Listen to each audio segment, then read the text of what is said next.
Inshuti bavandimwe duhuriye muri iki kiganiro ndabasuhuje nitwa Claude Gatebuke.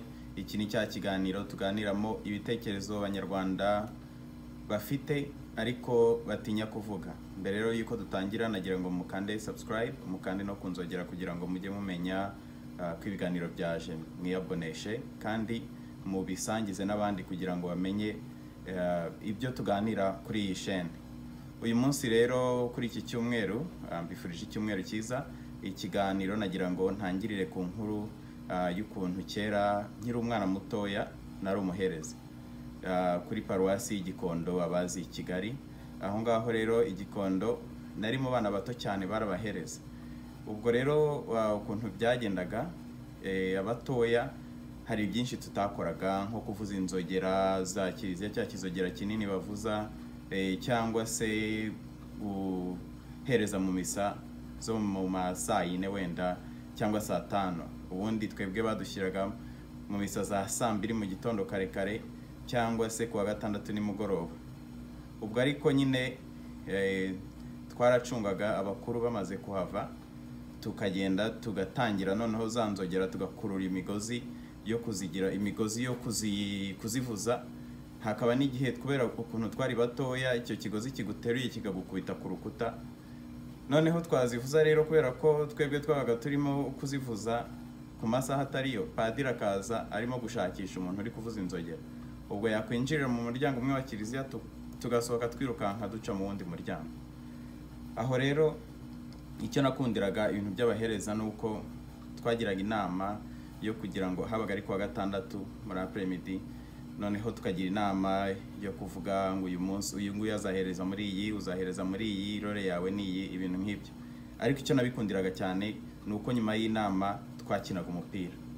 Nakundaga umupira cyane n'ubu ndacyawukunda. Ubwo rero twarasohokaga nyine tukajya gukina. Rimwe tugeze hanze turi gukina, hari n'abana bo muri quartier bazaga gukina. Haza umwana w'umunyarwanda wo muri Sodoma Igikondo bahazi, n'umwana w'umuzayirwa wo muri Kanzayire naho ni Igikondo abahazi. Ubwo rero umuzayirwa n'umunyarwanda batangira kurwana, bararwana inkundura. Noneho umuzayirwa akubita umunyarwanda mu gihe hejuru akajya mu twabyitaga kumupompa, aramukubita. Noneho dutangira kubakiza. Dutangiye kubakiza umuzayirwa aravuga ngo hoya ngo mwidukiza ngo mureke turwane. Bararwana barwanye igihe kirekire ku buryo imvura yaraguye irahita. Noneho hashize umwanya w'umwana w'umunyarwanda aramwigaranzura, aramukubita. Noneho wa muzayirwa baratangiye ngo nimudukize. We yaratanakubitwa n'izingana nk'izo yakubise umunyarwanda.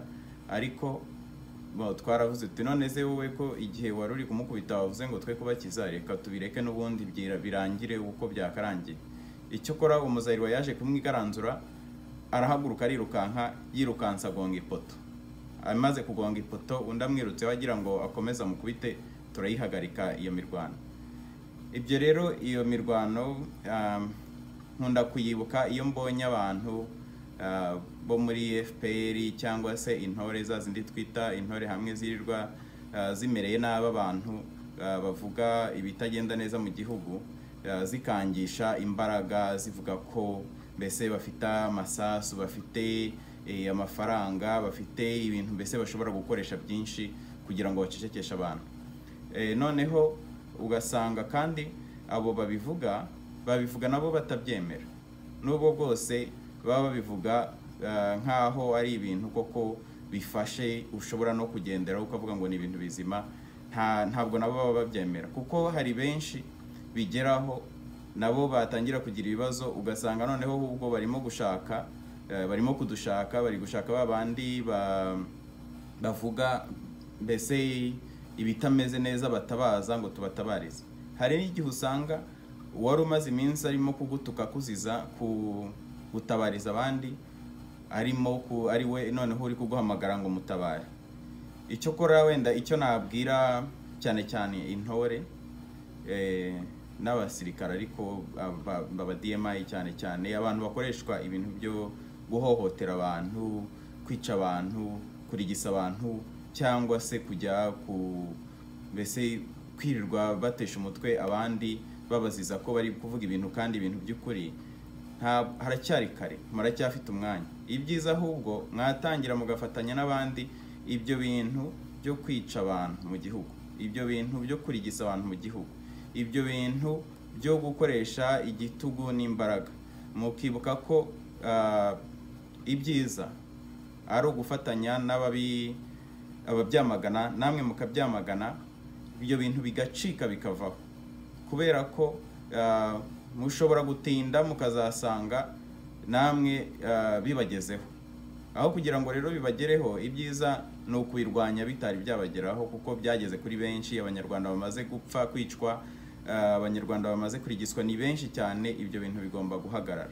Ubwo rero ntimukabe nk'uwo mwana wavugaga ngo mwidukiza, kandi noneho igihe imbaraga zamushiranye cyangwa undi atangiye kumurusha imbaraga agatangira nawe gutabaza arimo kuzisaba.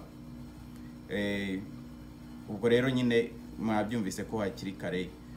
Ikiganiro twari twateguye ni iki ngiki. Mugire icyumweru cyiza. Nitwa Claude Gatebuke. Ahasigaye aha ni hahandi tuvuga ibitekerezo abanyarwanda batekereza ariko batinya kuvuga.